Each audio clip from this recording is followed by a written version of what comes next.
Hello and welcome to another episode in the Shaderforge series. This time we're exploring dispersion, which is an optical phenomenon where light that's being transmitted through a material gets separated into its component colors. If you're a Pink Floyd fan, you should be very familiar with this concept already. Besides this light prism example, dispersion is commonly seen in diamonds, gems, and crystal glass. Here I have a few photographic examples, this first one being a diamond, where the dispersion effect is identifiable by the rainbow coloration. And so if I zoom in, here in the caustics, the color separation is quite obvious, mainly red on the left side and blue on the right side. But right in here we can actually see a rainbow spectrum. But the actual dispersion takes place inside the material, which is much more subtle. So I'll zoom in a little bit more. And if we look closely at these refractive specks, you can see the color separation of the red and the blue. Also these rainbow specks over here, and then up at the top we have a little bit more noticeable one. And so dispersion in general is quite subtle. Moving on to the next example, you can see these rainbow colored facets throughout. And then with this glass sculpture, the effect has been exaggerated so that we see a lot of these rainbow specks. Now jumping over to Blender, I have our typical shader totem scene opened. However, it is a little bit different in terms of lighting. If I hit Shift-Z in this bottom right viewport, for this lesson I'm not using any lamp objects to illuminate the scene. Instead, I'm using a single HDRI environment texture to illuminate our scene. And so let's get started with our material. I'm going to jump into the node editor, making sure that my shader geo object is selected. Let's add a new material. I'll call this dispersion. And I'll delete the diffuse BSDF node and add instead a glass BSDF. And I'm going to keep this simple and use the glass node instead of separating the reflections and refractions, just for the sake of a simplified demonstration. And so switch my distribution to GGX, it just renders a little bit faster, and change our roughness to 0.001. I always like to have a little bit of roughness because literally perfectly clear refraction is not that realistic. Index of refraction at 1.45 is fine. Now let's render this and see what regular glass gives us. Alright, this doesn't look too bad. The HDRI is providing good illumination as well as something to refract through the glass. However, we are getting some very dark areas that appear unrealistic, and this is due to our light paths. If I switch over to that panel, and with these optimized values, we're not giving the light enough bounces to produce truly realistic refraction. So I'm just going to switch this to full global illumination to eliminate that possibility. And let's start back on slot 1. Render that again. Here we go. That's much more realistic. Switching back and forth, we can see just how wrong these refractions are. And so with these render settings, we can move forward with the dispersion effect.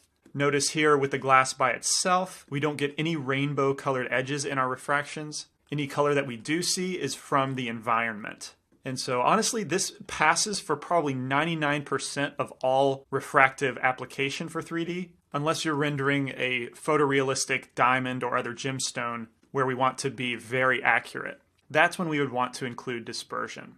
So let's switch to slot 2 and implement this dispersion trick. So remember, what we want to do is separate the color spectrum out. And much like we do chromatic aberration when post-processing an image, we separate into RGB, red, green, and blue. And that's the same thing we do here. So let's duplicate the glass BSDF 2 times. And for this first one, we'll make the color red. So take down green and blue. So we have pure red. Next, we'll do green.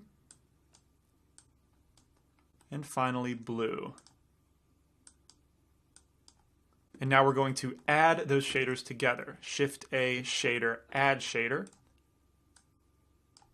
And then duplicate that and add in our blue. Now that they're all added together, we need to encourage the separation. And the way we do that is through the index of refraction, where we can decrease this red component by 100th of a value. So from 1.45 to 1.44. And then the green one stays the same. And the blue one, we go up by 100th, so 1.46. And let's see what we have now.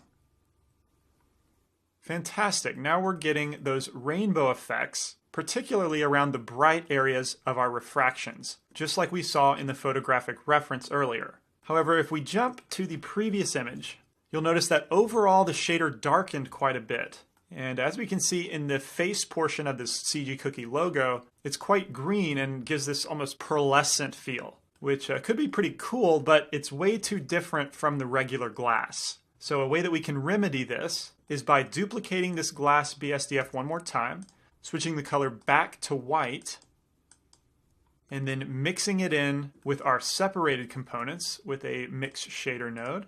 Plug the glass BSDF into the bottom socket, and finally adding a input light path node. And with this, I can take our transmission rays and tell it to use this fourth white colored glass BSDF. And let's see how that affects our shader. Okay, perhaps that's a little better, but it is still dark. So one thing I know I did wrong is I duplicated this glass BSDF from the blue component, but I actually want it to match the green. So let's switch that index of refraction back to 1.45 to match. Now perhaps switch to a new render slot, slot number 3, and see what difference that makes. Switching back and forth, that is a very subtle difference, and the shader overall is still on the dark side. So going back to slot 2, let's go back to our node network and try something with our light path node. Even though using these transmission rays did brighten it up a little bit, we should be able to get a brightness that more closely matches the regular glass BSDF if I switch these two inputs, and then instead of the transmission ray, let's use is camera ray. Right away in the viewport, you can see that our refractions have brightened up. And so with this light path node using the camera ray, we've said that anything the camera sees, it's using the separated dispersion combination. However, all the others like shadow ray, diffuse ray, gloss ray, and transmission ray, we're using the regular glass BSDF. And so this is a little less physically accurate than using the transmission ray from before, because any caustics effect will not inherit that separated RGB information. But let's see what that looks like rendered. And here we've kind of landed in the middle and compromised between brightness and dispersion. So switching to slot 1, this is pure glass, and then back to the camera ray version, we maintain the same brightness while also inheriting some of the color separation. Zooming in a little more closely, you can see that effect. But it is more subtle still than the transmission ray light path method. Here the glass gets darker, but the dispersion effect is a little more pronounced, and maybe even a little more physically accurate. So there you have two options for achieving dispersion with cycles.